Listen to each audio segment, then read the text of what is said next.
I'm Jay Pitts, a real estate broker, agent, leader, and investor. For the last decade, I've navigated the craziest of real estate markets this country has ever seen, selling over 2,000 homes, moving in and out of markets, always ahead of the curve. And now I'm bringing that perspective to you. This is your resource, and Real Talk About Real Estate starts right now.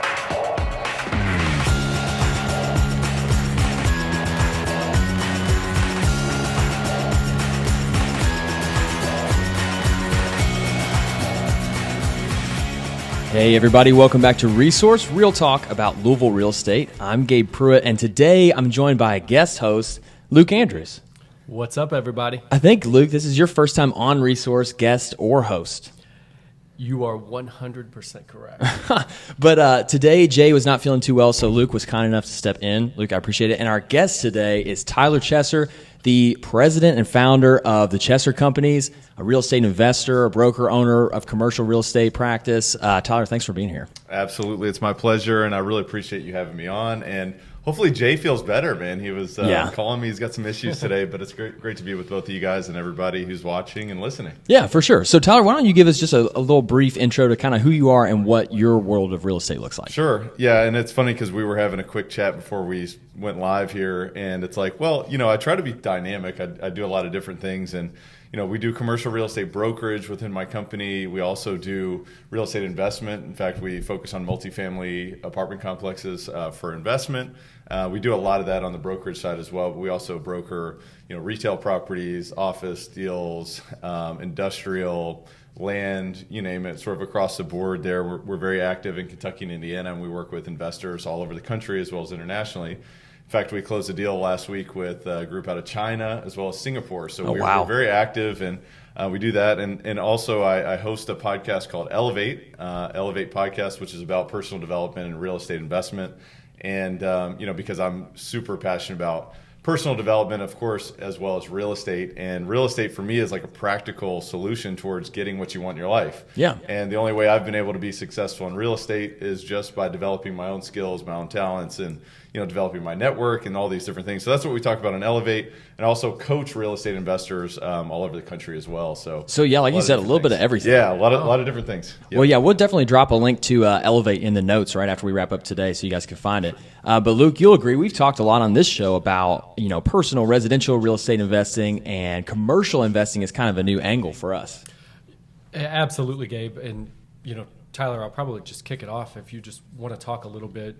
I think our audience will be interested in the multifamily piece of it. I want to talk a little bit too about the commercial space, but I think for our specific audience, the multifamily is huge right now. That's a question that everybody's got. Sure. So I think one of the big things, speaking of the real estate investors who are listening, most people who invest in real estate, for the most part, will start at single family homes. They cut their teeth there and kind of learn their systems and their processes and learn the ins and outs and make their mistakes. We all made our mistakes, and I continue to do so every day as an investor, as a broker, or anything. I make mistakes in everything I do. So I want that to be clear, and that it's not a problem. You learn and you grow, but you kind of, a lot of people do start in single family space. And one thing that I've learned is that it can be very challenging to scale that exponentially. To manage a large portfolio of single family homes can be challenging, just due to the logistics of what that entails. And so people then, the natural progression is to get into multifamily. And so what we've seen is that people, will start to look for, their duplexes or fourplexes to kind of cut their teeth there. And, it's all about scale. The name of the game in multifamily is about scale, but it becomes challenging to do so without your proper team, without your proper experience. And so it just depends. I'm happy to go down any angle you guys want to go, but that's kind of just a brief intro into sort of the natural progression that I do see a lot of real estate investors. It's interesting you talked about the natural progression too. Yep. Do you think for most people, I think, like you said, you see a lot of people start in residential and find their way into multifamily, whether it's duplexes, fourplexes, or larger. Would you advise someone who is new to investing to just start in multifamily, or do you think most people need to start with residential and get their feet wet there before they move into bigger projects? I think everybody's different. I personally started in multifamily just because it's what I knew. When I got started in the real estate brokerage business, I was referred to a group who owned about $30 million worth of properties that they wanted to go ahead and sell. Okay. And so I didn't know anything about it. It's funny because as I went through it, and I was like, what are we talking about? Cash flow? I didn't know anything about real estate. I mean, I was just like, I'm trying to make some extra money, some more money. And I was actually trying to get out of the corporate world, and I got into real estate, and I got referred to these people. So then I started reading these books. I read, of course, everybody's talked about Robert Kiyosaki, Rich Dad, Poor Dad. Yeah. And it's all about building assets. And so as I started to get, more comfortable and more familiar with those concepts, I said, multifamily makes sense for me. I don't want to start, single family. Personally, I didn't want to. And so my first deal was an 8-plex. And, it was a big bite to kind of take and digest for the first, couple of years, to be honest with you. I learned a ton from that. So for me, it worked that way because I was able to kind of leverage that experience into larger deals as well. So it just depends, but I think you do want to learn. I mean, you want to learn as much as possible, but then also you want to take action. As far as I'm concerned, there is a point where it's like you're not going to know everything. So just go ahead and move and expect to make the mistakes and course correct and surround yourself with people who can help you correct those mistakes as well. Definitely. Sure. So, a question I've got revolves around, finding the 4-plexes, the 5-plexes, the 8-plexes. A lot of them you see in some of these older buildings. We've got these great old Victorians down in Old Louisville that have been, chopped up into apartments. How do you look at, if something is maybe not, doesn't have separate meters? Do you just bake that into your pricing as far as your rent goes, or do you have a system? I've seen some systems that are out there that, they claim that they can take places that aren't separately metered and they can kind of break out the water bills, the electric bills. But I haven't tried any myself because I've got a few of those buildings. Mm-hmm. But just curious what your take or what your experience has been. Well, I think you have to look at it as a value add opportunity because most tenants expect to pay their own gas and electric. So it's not an unusual thing to be able to say, this situation isn't really working for us as a landlord, so we've got to strategize.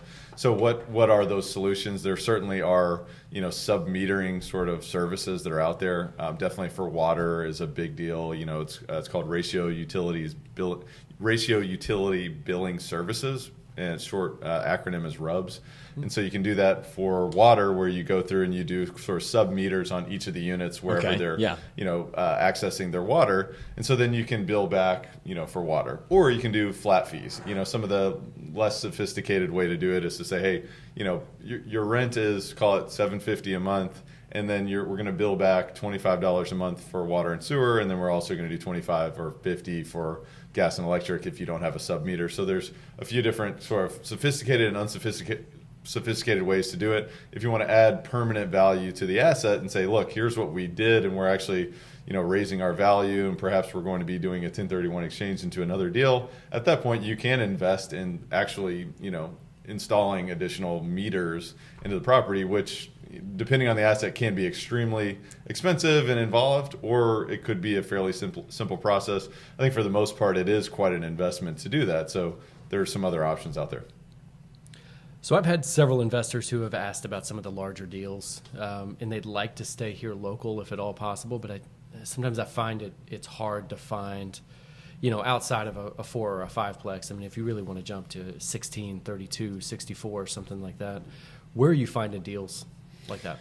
Yeah, where are all your secret deals? Yeah. Like where do you get your best stuff? Well, it's very competitive, extremely competitive, and it's because, like I said, we work with international, groups. Like we're taking down deals from people all over the world in this market because people can find yield here where they can't in other more premier type of markets, and larger cities. And so that, obviously most of those international investors are looking for very large deals, at minimum 100 units, 150, 200 plus. But, some of the smaller deals, of course, you kind of trickle down where you look at like a lot of folks in New York and California and Florida and different coastal markets are saying, we're getting pushed out of our market, so we need to find some opportunity for a return on investment. Then they look at, the Indianapolises of the world, and of course Louisville is in that sort of boat as well. So it makes it very challenging from a competitive standpoint. But where are we finding the deals? It's a relationship business. Sure. A lot of these deals, may or may not hit the market. At times, it's all about, hey, who do we know who's going to help make this a seamless process for us into our next opportunity? And so because they don't want people who are going to waste their time, and then also bother their tenants and create a disruption of their cash flow. So it's a long and slow game. It's not an easy answer to say what's the best way to find the deals, but it's you've got to invest in those very, very long-term relationships. Yeah. I want to jump back to something we were talking about a minute ago, comparing multifamily and single family. Jay actually jumped onto our live stream a second ago from home, I'm sure, and asked, how do multifamily investment returns affect single family investment returns? I'm guessing he's saying in the market in general. Like, how do trends on multifamily returns have an impact on single family returns for investors?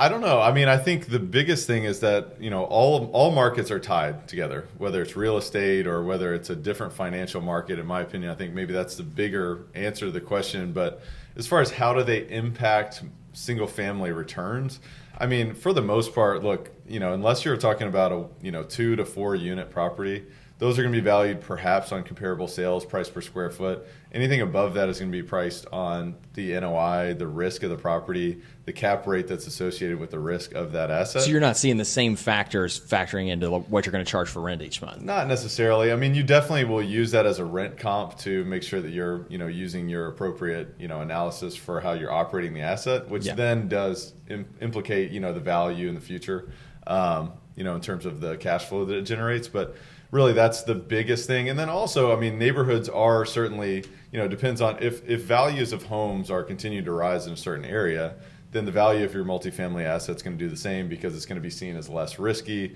more of an attractive location. So those factors do kind of indirectly impact the value. I don't know if that makes sense, but that would be how I would look at it. Yeah, for sure. Yeah. So have you worked with residential customers at all, or has it strictly been commercial investors?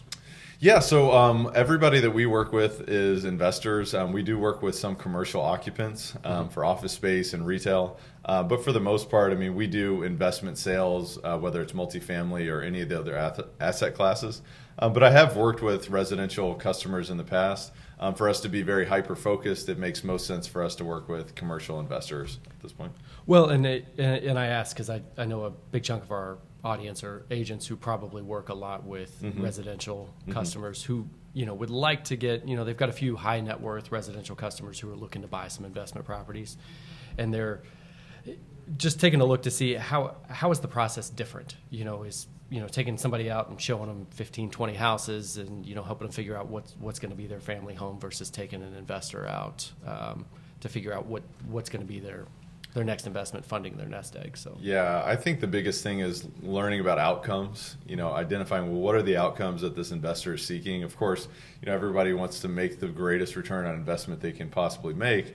But if that's the case, then everybody would be buying, West End properties because the cap rates are much more significant than, somewhere in, say, Matthews or something like that, just as an example. And so obviously you've got to dig deeper in terms of what are those goals, what's the long-term vision, because it's not a quick game. It's definitely not a get-rich-quick type of a scheme. I mean, obviously the market's been really strong over the past few years. It's been continuing to rise in terms of values, but you've got to kind of advise. And the other thing, too, that's different is like, it's not a transactional type of thing. You need to be adding value to your clients. And so you've got to gain that expertise, whether it's your own experience or investing in your education. Certainly it is doing the transactions and doing them well. But at the end of the day, it is about, all right, the transaction's done. Now, how can I also help this investor continue to add value to their portfolio? So if you're working with investors, that's what people want to see, because at the end of the day, a lot of these investors are extremely sophisticated to be able to do their own deals. So you've got to be able to identify, well, what other blind spots can I help them? Yeah, how am I adding here? Yeah, exactly. So speaking of adding value, one of the things that Resource This Show is all about is trying to take agents in our market that are already pretty successful but that want to kind of make that extra leap.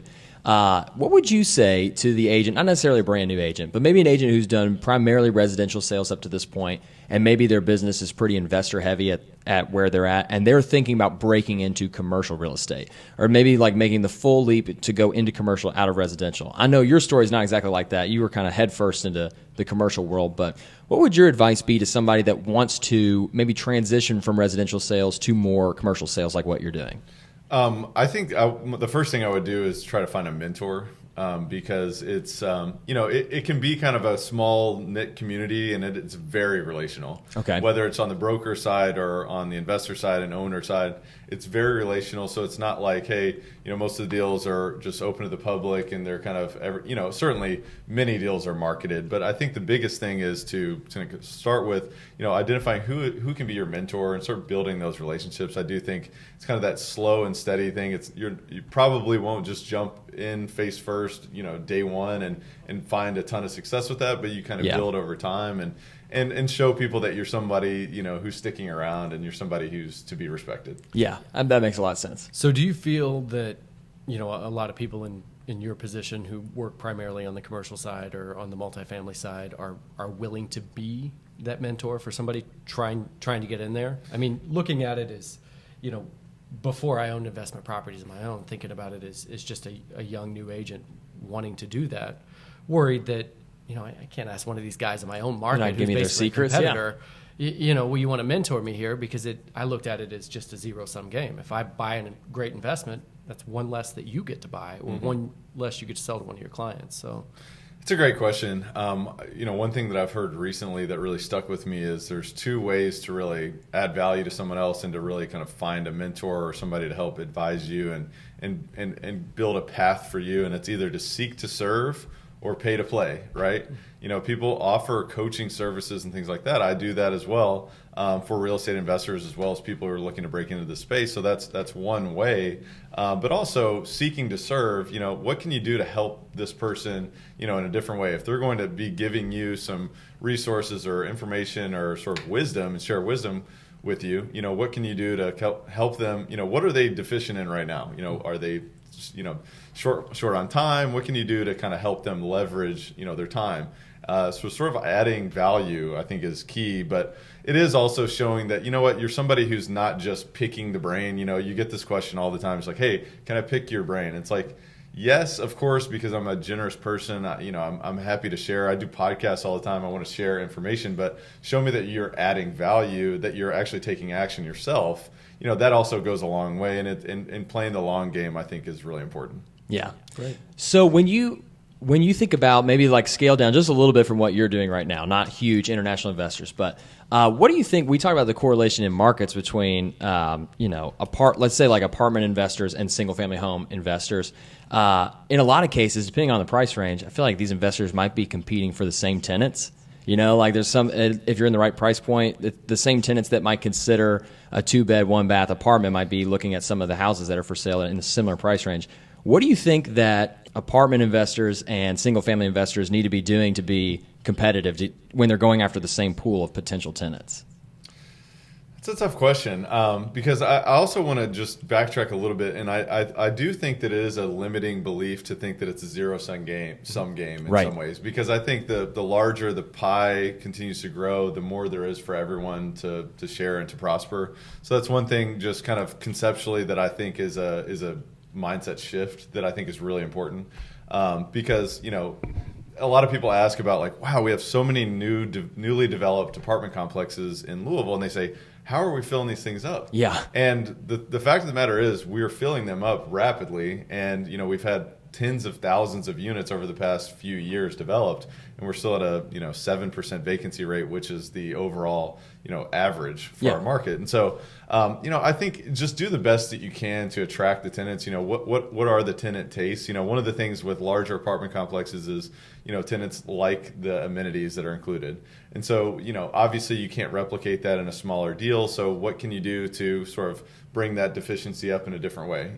What other sort of can you offer them Wi-Fi? Can you offer them just little like additional improvements to their units that may be attractive? So just thinking in tune with like what does the end tenant need and what do they want, and just kind of doing your best to service that. And then also, I think customer service is something that is highly lacking in apartment management as well as any investor management. It's like we all talk about like building our portfolios and doing all these things, but what can you do to go above and beyond and show your tenants that you care and that you want to have them around for the long term, I think is a great way to set yourself apart. Yeah, that makes a ton of sense. And it sounds like from what you're saying, you're not super worried about competing with other types of investors for tenants. It sounds like there's enough for everybody, and it's like, what do you do to just set yourself apart? That's the big thing. I think you definitely need to be aware that obviously tenants have many different options, but just kind of being old school, old fashioned and saying, look, we're going to offer great customer service. We're going to deliver the product. We're going to repair things when they need to be repaired. We're going to be proactive. Those kind of things really is what kind of helps you succeed in a competitive environment, but I wouldn't be worried about it otherwise. Yeah. So when it comes to property management and one-to-one like communications with clients, what do you think is the one thing that gets overlooked the most when people are dealing with their clients that they could really improve? Tenants? Or with tenants, yes. Okay. Yeah. I think being proactive, to be honest with you, because most things are reactive. It's like my toilet's leaking, or my lights don't work, or my heat's out, and it's like people. And then you're are racing the scrambling. clock to fix it. Yeah. So how can you build in being proactive within your asset management or property management? It's like, all right, every week we're doing X, Y, and Z. We're walking these units now, and we're not necessarily looking for problems, but we're just getting ahead of the issues before they become issues. So that's just one of my opinions. I think one of the things that's most irritating about real estate in general to me is how reactive it is rather than proactive. Sure. So I think if you can sort of think about that concept, I think that would be helpful to people. What advice do you have for the, maybe somebody who's an empty nester or recently retired who wants to, pump some of their money into maybe an 8, 10, 12 plex, and they say, well, you know what, I got some extra time. I'm kind of handy. I know a little bit about what I'm doing, but this is my first property. I think I'm going to try managing it myself and not hiring a manager. What are your thoughts on that? It's a challenging business. It's one of the hardest businesses in the world, in my opinion. Yeah. It's just very hard. And I'm saying that to be like, I want people to go in with their eyes wide open. Yeah. Like Sure. They need to know all about how challenging it is, and what you read in a book is not exactly how it works out in the real world. And so that goes back to getting a mentor, like you said. Yeah, and it's just facing the brutal facts. Like, I don't say that to discourage anyone to do it. It's just, know how challenging it is, but also know that you need to have other people to lean on. You can't just be that guy. It's like, yeah, I'll call my plumber whenever this happens. And it's like, well, what about the emergency? Who's going to call you at 3 a.m.? Like, you got to be ready for all the different things that could happen. When I started investing, I managed myself, and I'll be honest with you, it was one of the hardest things I've ever done. I did the same thing. Yeah. And so then I outsourced my management to a third party, and it made sense for my my sort of, I guess, approach to business, because I have other things going on. It wasn't my main stream of income, but it obviously reduces your profit. I mean, it cuts into your profit. So it depends on the size of the asset, but you've got a management fee, you've got leasing fees, those kind of things. So you have to have a long-term vision on that as well. But I think in general, like, people can do it if they have enough time on their hands, and they're willing to, it's going to be a challenge at least for the first year or two, in my opinion. Once they can develop their systems, their processes, and their team, at that point, then I think they'll be highly successful. But just kind of having that perspective is important. Well, sure, and just learning the laws of what you can do, Exactly. what you can't do, when can you keep a deposit, when do you have to give it back. Right, those kind of absolutely. things, so. Well, on the flip side of that question, this is maybe the opposite question. What if you have an investor who is ready to outsource like literally everything? They've got the money to invest, and they're like, I just want to put my money in and watch it come back out. I don't want to touch any of this. What would you suggest to that person that they really should be hands-on with so that they make sure they're not missing a key learning opportunity? Well, I think there's a lot of different options for investors who want to be involved in the game, and they don't want to be involved in the day-to-day. Like, They don't want to deal with the headaches, right? Sure. So you can either own the asset directly and outsource your property management, as you would, and then you become an asset manager. Yeah. So you've got to be very diligent in how you're managing the asset. You're managing the manager. You're strategically planning. You're implementing your vision. And you're course correcting on a continual basis there. But also, you can be a private passive investor. I mean, you can invest in large syndications and be a part of a large deal, and put a portion of capital into that deal and just receive a cash flow paycheck every month. Yeah. And also a portion of the upside as well. So that's a way to leverage your resources in a bigger way that you don't have to be you don't have to be an asset manager in that standpoint. I mean, Gotcha. you're really just, you've got a sponsor, the syndicator, the general partner is really managing that deal. They're the asset manager. You don't really have any say in the deal, so you've got to make sure you're investing in the appropriate sponsor, the appropriate syndicator. But as you do that, I mean, you kind of can step away and your capital, your money can go to work for you, and you don't have to spend a lot of time doing that. Yeah. Okay. Well, and another thing that I wonder about too with a business like this is a lot of things we talk about on Resource, or we talk about how things are infinitely scalable, right? Like once you figure out how to make it the one thing work, you just scale up until you have to change plans. Is there like a limit that you would tell people like to not get too crazy and go over when they're investing, or like if they've got something really good by the tail, should they just run with it, or do you think like, hey, once you've got this many projects going at once, you really need to cut it here? I don't know. I think it's a tough question because I do believe in the concept of infinite scale. Okay. If it makes sense. I mean, but your time and attention, of course, is non-renewable. Okay. Time is limited. So you've got to feel like, all right, well, how are we leveraging, various resources, various people, and various, capital, really. So I think if you're doing large syndications and things like that, of course, you can really exponentially grow there. But if you're asset manager or if you're managing your own assets, I mean, that question has got to be unique for the particular party. Yeah. I don't know that. What's the your answer. patience? Like patience is not a renewable resource, I mean, I've known people that have managed 500 units themselves, and they have a small team, and it gets overwhelming. I mean, It's a lot. Day in, day out. I mean, I know companies that manage 5,000 units that are they're at their max. So it just depends. And Yeah, about obviously knowing yourself, I guess. More personnel and technology is another big thing too. So yeah. I think from a residential side, we can kind of see that the market is, it's starting to level off a little bit. I don't think it's really taken a dip at this point. And then coming into 2020, obviously an election year, things tend to be a little more volatile. Are you seeing the same thing on the commercial side that we're seeing on the residential side? it depends on the asset class for sure. Multifamily has still been extremely strong. I think a lot of people look at a very volatile economy in different ways and say, well, what's going on with the financial system? What's going on with the yield curve inversion that just occurred? What's going on with our, trade wars and all these kind of things like internationally? And they're saying, well, I don't know about cash. I don't know about the dollar, the value of that. But then they say, well, what about the trends of occupancy, the trends of housing? And if you look at it, the occupancy of apartments has continued to rise, throughout this time. And a lot of, millennials or baby boomers are saying, I don't want to either own a home or what have you. I'd rather rent because I think it's, less, risky in some ways. And so, obviously there's a lot more factors that come into play with that. But investors are looking at these trends and saying, look, I think that's a safe place to be if we do have a downturn. So multifamily has remained very strong.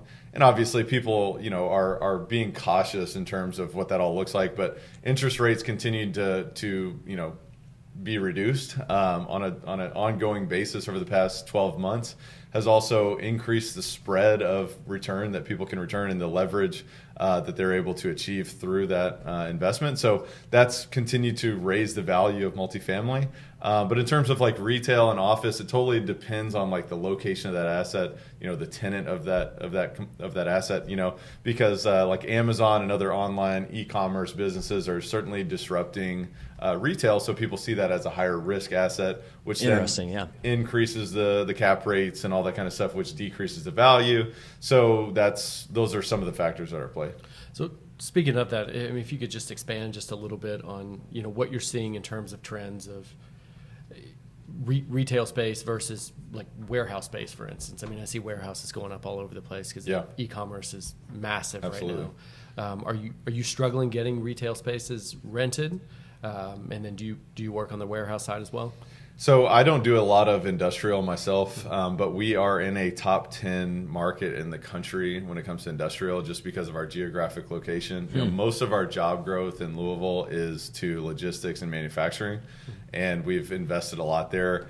Last year, there was like 9 million speculative industrial space developed. And what that means is there was no tenants lined up before the development, which is a risky process for a developer, but they've been absorbed and they've been leased, tremendously. And there's like a 4% vacancy rate. So, investors, real estate investment trusts, REITs, and all these national and multinational investors are saying, wow, we want to be an industrial in this market because logistics and e-commerce is growing tremendously and it's in such high demand for occupancy. So those cap rates are continuing to be compressed. Industrial and multifamily are really the two strongest asset classes in commercial real estate right now in this market. But then retail, is certainly continuing. It's challenged at some points. But there's some strip centers that are like, irreplaceable locations, phenomenal tenants that have very long-term leases that are all triple net, where there's no landlord responsibility other than, really just kind of mailbox money and collecting the revenue and the cash flow from that deal. And so those are highly still highly valued. It just depends. It's an asset by asset basis.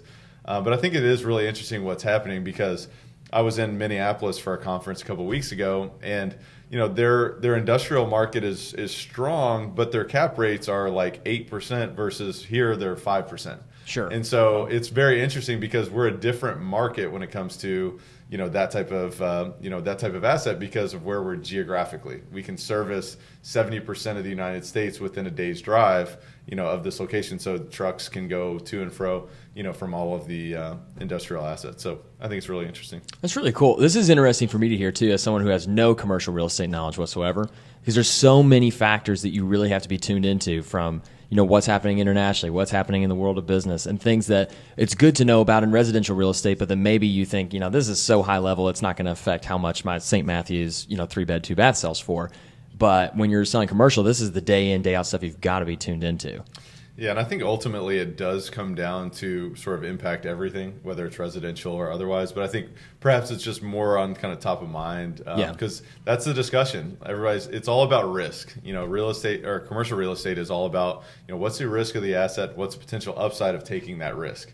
And so that's how they're all valued. And so it definitely is a very complicated global economy now. And so there's a lot of factors at play. But even something that happens in Hong Kong can impact Louisville, Kentucky. I think is pretty fascinating. It really is. Can you talk a little bit about like a due diligence, so like an inspection on a residential property that you're going to live in versus, how your clients are running inspections on a potential either multifamily or commercial space or something like that? Yeah, so obviously you guys know this better than anybody, but, to inspect a residential property, you're going to get, 7 to 14 days on average or something like that to do somewhere in there, yeah. Do your inspections and then have a negotiation, that kind of stuff, if you need anything to be repaired or improved. And, it depends. I mean, for the most part, these deals are as is. And, you've got to kind of have your clear eyes open, going into the deal and understanding that there's going to be certain challenges, that you're going to have to overcome. And when you go in and do your due diligence, typically on multifamily properties right now, it's typically a 30-day due diligence period. Okay. And then typically 30 days to close after that. And so you've obviously, depending on the circumstances, you got financing and all that good stuff as well. That would be your contingencies during your due diligence period, as well as title and all that good stuff, lease audits, financial audits. So your inspection period not only includes your financial, but it also includes your physical. So you've got to be able to do that. You've also got to go through your legal process. What's going on with the zoning here? Do we have environmental issues? So you've got to have a lot of different experts kind of involved with you. You also need to have your attorney sort of doing a lease audit on, what type of leases do we have here? What kind of challenges does that present? Because you're really acquiring a structure that is backed by leases, at the end of the day. So that's a big piece of the process. But as far as physical inspections go, it depends. I mean, on some of the smaller deals, you will still see sort of, home inspectors at times. And, sometimes they'll say, well, we recommend a professional contractor for whatever services is. Structural engineer, HVAC or something. And honestly, like you also see where people will bring in general contractors or specific contractors for plumbing, electric, HVAC, whatever that may be. So you just kind of have to determine what makes most sense for you. Are you seeing an influx of investors coming in looking for specifically Airbnb or short-term rental properties? We're seeing that some. On some of the larger deals, you've got to be commercially zoned to be able to do that. So multifamily zoning will not be approved. So I'm sure you guys know that. So that's one of the challenges there. But certainly on sort of your smaller deals, I think it's only up to duplexes now that you can really get approved. You guys might know better than me on that now. But unless it's a commercially zoned asset where you can have, you can pepper in some Airbnb units, and it's a value add sort of a strategy. So I think you're always looking to increase revenue or decrease expenses, and at the end of the day, increase your net operating income. And if that comes into play, of course, I will say it hasn't been sort of a widely thought sort of strategy on some of the larger deals, just because of the limitations on zoning and approval. Because I get the question a fair amount out there with some of my clients, but I didn't know if you were seeing that, people coming specifically to you looking for that strategy, maybe coming in from out of town. Not too much, but some on some of the like mixed use deals, like if you've got retail or office, on the first floor, and then you've got apartments upstairs, that's definitely an employed strategy. Okay. Yeah. Well, Tyler, I really appreciate you spending the time just to come and talk to us. We're almost there on time, but I've got one more question. I feel like most of what almost all we've talked about has been, real investing heavy, real, dug in. I want to zoom out a little bit and talk just a little bit about you for this last question. All right. You in your business, you're a broker owner. You are, really focused on professional development. You do the podcast. You do all these different things in the Chesser companies. Coaching. Companies with an S. One thing we've talked about on Resource a lot is different business verticals for people that are in leadership positions. And a lot of our listeners are team leaders or even brokers. What would you say is one piece of advice you'd give to fellow brokers, president, founder types, team leaders about, having your time allotted in so many different directions? What's your number one time management tip, or your thing that keeps you sane when you have all these moving parts? Well, I guess there's a few things there. So if it's time management, I think the biggest thing is people always say, well, man, I don't have any time for anything. And if you look at it, every single week you have 168 hours, right? And obviously a lot of that's spent sleeping and different things that you've got to do. You got to spend time with your family. And obviously you've got to prioritize, well, what's high lifetime value? What is, what's high dollar value time spent? Interesting. Okay. What's low dollar value time? And then what's time that's really not worthwhile for anything. You're watching TV, you're scrolling. Perhaps you're scrolling social media mindlessly or whatever it is. And it's wait a minute, let's take an inventory of these things. So in my opinion, that's the first thing to do, is kind of take an inventory of where you are. Say, look, how much percentage am I spending in each of these different categories? And then what's my goal to kind of transition into, how can I better spend my time in this sort of kind of pyramid? It's interesting to hear you talk about it. It sounds like an investment, the way you're talking about it. It's like you're analyzing a piece of a portfolio. Absolutely. It's is this time valuable or not? It's interesting how those two things bleed over. Smart. Yeah, I mean, I don't know. I guess my overall kind of answer, and I hope that this answers your question. I mentioned earlier, I'm obsessed with professional development, personal development, just becoming something more. Because for me, that's been the key to be successful in anything. And as I let my curiosity continue to drive me, I find out more opportunities for my company, or multiple companies that I'm involved with or own.